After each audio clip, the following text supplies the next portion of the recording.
Chema and welcome to my channel. If you're new here, please hit that subscribe button so you can get more videos from me.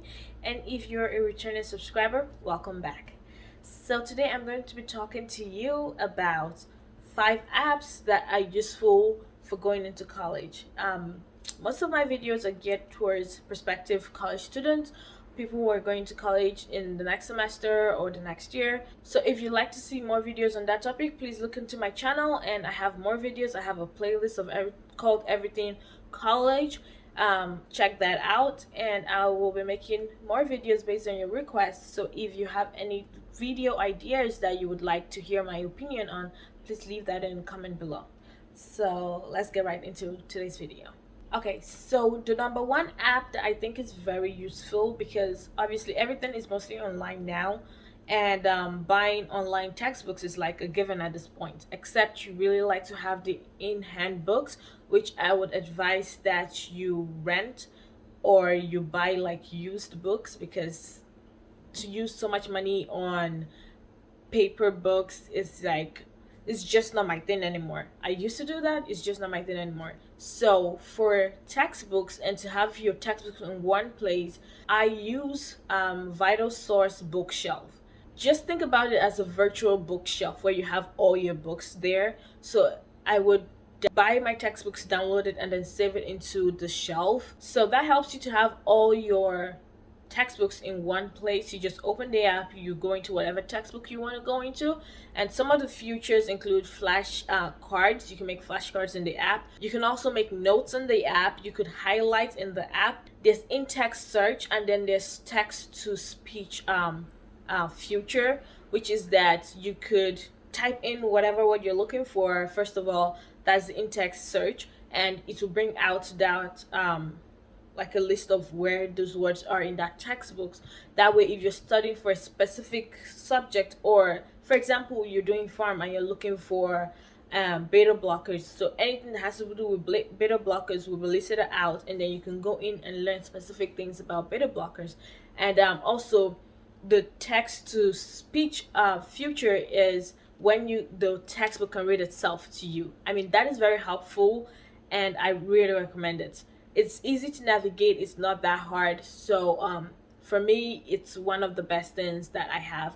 You can also have it on your phone, you can have it on your desktop. You can either download the app or just use it online. So I think like it's very versatile, so why not use it?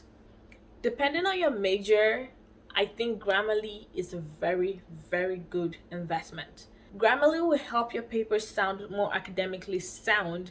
You know, it will help you with corrections. It will help you save a few extra points that you might lose because of just spelling errors or grammatical errors. And trust me, in high school, they might overlook that stuff, but in college, they do not overlook it. So for me, depending on your major also, because if you don't do a lot of writing, you're an engineering major, you're very hands-on, you're an art major where you do like things that are very practical and not a lot of like research papers or projects like that, you might not need it. But if you are a communications major, history major, what kind of major that you're in, and you have to submit in papers. For nursing majors, we have our concept maps, we have our research papers. Every senior student usually do have a thesis or some sort, or a capstone final project paper to write. So if those are the things, especially for big projects, you don't want to make silly mistakes and lose points on them, Grammarly would be a very good investment for you. So the third one I have is Evernote.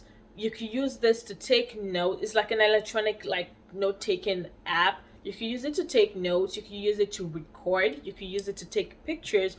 Maybe your teacher writes an assignment on the board, or there's a diagram that is drawn on the board or something like that that you cannot really imitate back, and you just want a picture of that. You could take pictures, you could take recordings. Don't forget to ask for permission, like on the side, not like raise your hand in the middle of the class and like, can I record you? Maybe the professor will be okay with you recording, but not everybody recording. So I usually would ask them in person on the side, like, hi professor, recording your lectures might help me retain more information and go back to it and help me study. Like, is it okay if I do that? They will say yes, and then you could record. Be careful how you spread that recording also, for respect of the fact that they let you do that. And yeah, So Evernote, I don't personally use this one because I like to have handwritten notes. So when I have to record, I just use my phone recorder and I take pictures with my phone normally. But if you want an one like one stop for everything, like one app, just like the shelf where everything is in one place, Evernote is a good thing. I know people will use it that they enjoy using it and they're like, oh, you should use it. I'm like, I don't need to because I prefer to write with my hands. I just prefer that. But if you think that it's something that will be useful for you, Evernote is a good app. There are other similar apps, so check out whatever works for you. So everybody should know Google Apps by now. I'm talking about the Docs, the PowerPoint, Excel, whatever it is. Google Drive, where you save all your like important documents and stuff. Learn how to navigate the Google Apps just in general. Most schools will give you an Outlook account or a Gmail account. My school at Suffolk gave me an Outlook account, but it still had like the whole 360 docs and online, like it still had the cloud storage and stuff. Then Adelphi, where I'm at right now, also gave me a Gmail account with all the Google apps. So, it's best that you can access your paper anywhere. If your laptop dies and you need to print out an exam, if it's saved in your Google Drive, you could just go to the library, log into your Google, and print it out. If you're in somebody else's like house or you're on a trip, you can always access everything where you are. You don't have to lose any documents, you don't have to lose any paper, you don't have to lose any of your information because everything is being saved directly into the cloud and very accessible at any point. I think you should know how to use the app and to maximize them to your benefits. Okay, so the fifth one I have to talk about is Examplify, otherwise called Examsoft. So with everything that's going on and people taking like online exams and stuff like that, I know my school uses Examsoft. So it's an app that has a lockdown browser feature where you can't use your laptop for any other thing. You can't access any other site, you can't access any other application within your computer at that point when you're taking the exam. It also has monitoring, which means that you're being recorded while you take the exam. So I do have a few notes on Examplify because I feel like you really need to know what it is and how it is being used because things are changing and that's where we're all moving to. So for people going into college this 2021 in August, let me read out just what I've written for you. Okay, so this information is from Examsoft website and this is information for users that will be using this application as of July 2021. So you will be using the Exemplify version 2.7.2 and it can be used on a 32-bit or a 64-bit version of Windows 10 operating system. It can also be used on a 10.14.6 Mac operating system.